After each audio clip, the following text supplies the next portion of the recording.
How to Stop Musterbating, Shoulderbating and Catastrophizing by Professor Nigel MacLennan. Musterbating is the process of people telling themselves that they must do this or must do that. Shoulderbating is when people tell themselves that they should do this or should do that. Catastrophizing is the process of mentally turning an event, real or imagined, into a catastrophe. Too many people shoulderbait, catastrophize and musterbate. It literally drives them crazy. What do those terms really mean in practice? Why do people do that to themselves? What happens when shoulderbation, catastrophization and musterbation get a grip of someone? How do those thought patterns become a habit? How can you stop them? Even better, how can you replace them with mental habits that actually help you? What are the thoughts that are better for our mental well-being? If your inner voice has become a relentless taskmaster, imposing never-ending obligations on you, your well-being is almost certainly being harmed. What starts out, usually in childhood, for most people, as reasonable demands made on all of us by parents, teachers and wider society, can be internalized and amplified to the point of self-imposed toxicity. Musterbating, shoulderbaiting and catastrophizing are distorted versions of what were initially empowering and helpful thinking patterns. To illustrate, it is helpful to drink enough water to remain hydrated and eat healthily. It is less so when a person must drink a certain type of water, must drink the water at a fixed time, and must drink the water in a specific glass. When a person gets anxious, stressed, obsessive or depressed, if or when their must cannot be fulfilled, that is the negative aspect of musterbation. Slightly less serious but still damaging is shoulderbation, when a person feels that they should do this or should think that or should feel the next thing. They put themselves under undue and unpleasant pressure. Humans seem to be the creatures best able to plan for the future.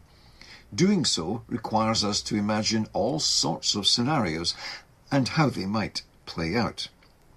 It is reasonable and empowering to anticipate problems that could impede our plans and aspirations, and then, subsequently, decide how to either remove or mitigate those obstacles.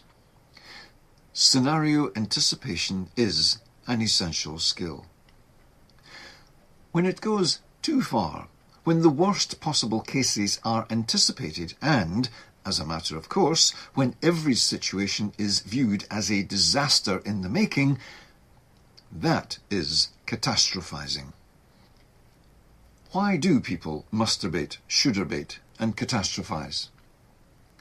People only engage in any behaviour long term if it is rewarded in some way, internally or externally. What could be the reward for musterbation, shoulderbation and catastrophizing? They give the illusion of being in control and looking after one's own best interests. Catastrophizing gives the added illusion of self-protection. As with most delusional states, they have a foundation in truth. Hoarders, for example, feel the need to keep vast stocks of their chosen hoarded items to deal with the risk of things going wrong. Their hoarding gives them a sense of being in control. Of course, there is a point at which the hoarding is the thing that is going wrong. The person cannot live a normal, happy life because their delusion that they need to hoard things in case of all sorts of imagined catastrophes controls them. The same is the case with musterbation and shoulderbation. There is a point where the illusion of control becomes delusional and the delusions of control take control. As those delusions unknowingly backfire, they create more and more stress. They become habits that harm. They hinder the ability to be flexible and to cope with life's inevitable challenges. When catastrophizing, shoulderbating and musterbating become ingrained habits, they are extremely harmful to well-being in a multitude of ways. They create chronic stress and anxiety. The heightened state, the sense of pressure, the relentless musts, shoulds and worst-case scenarios keep our stress hormones in overdrive with all the physical harm that we know that causes. They lower self-esteem. When we constantly feel like we are not good enough, have not done enough, or have not anticipated every possible go-wrong scenario, it chips away at our self-esteem and confidence. They lead to decision paralysis. Expecting any and every decision to be the tipping point into disaster makes it nearly impossible to decide on anything. The constant fear of making the wrong choice is overwhelming and paralyzing. They block access to opportunities. People who can foresee every possible disaster following from any course of action, but do not have sufficient risk mitigation awareness or skill, will see every opportunity as a threat and avoid it. Some of the brightest people on the planet have, thus, rendered themselves serial underachievers. Even worse, imagine how stressful it would be if a person had a sense that they should or must do this or that, and they also catastrophized that if they did this or that, it would lead to their doom. How much stress would that cause? Does it sound like a recipe for mental illness to you? It is.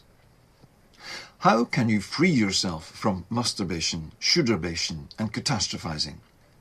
One step at a time. To go from dysfunctional to empowering behaviour, it is best to choose one action at a time. Here are several of the steps known to be effective. Challenge your thoughts. When you hear yourself using a must or should, question its basis in reality.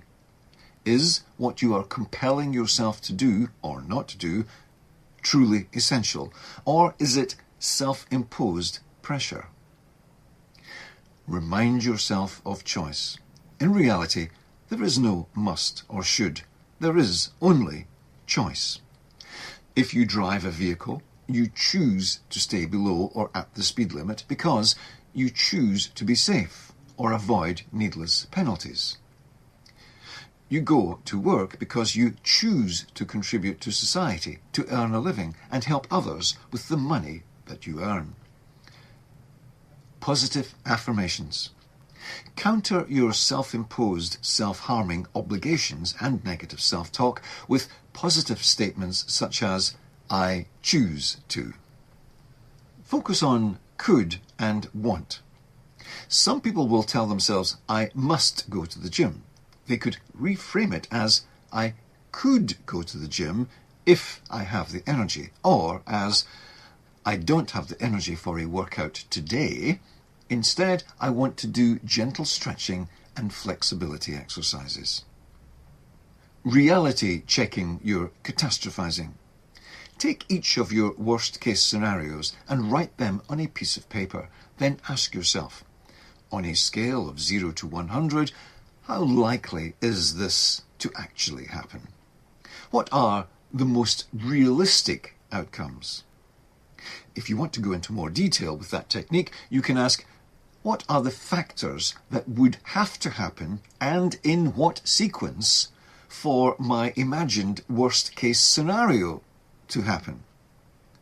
How realistic is that sequence on a scale of 1 to 100? Focus on acceptance. You have survived as you are until now, which means you are just fine as you are. You don't need to be perfect to be valuable. Choose self-compassion when things go wrong. You will make mistakes, which of course means that you have the opportunity to learn and improve. Accept that everyone makes mistakes and be kind to yourself when things inevitably don't go perfectly. Be present in the present. If your mind is on yesterday or tomorrow, it is not where life happens. Here and now, today. Yes, plan for the future. Yes, learn from the past, but don't allow either to spoil your enjoyment of the here and now. Adopt an attitude of gratitude.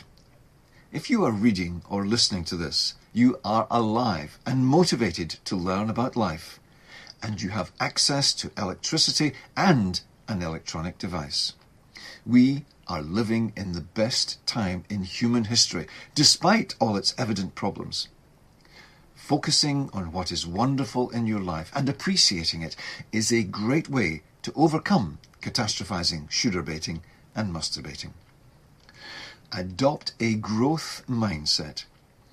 Instead of seeing possible future challenges as onerous obligations or as potential catastrophic failures, view them as opportunities to learn and grow. Visualization. Visualize and emotionally feel yourself living a life of balance where your thoughts and habits help you rather than harm you. Feel what it is like to be free of self-imposed onerous obligations. Now that you have a handle on catastrophizing, shoulderbaiting and musterbating, what steps are you going to take today to free yourself from them and improve your well-being?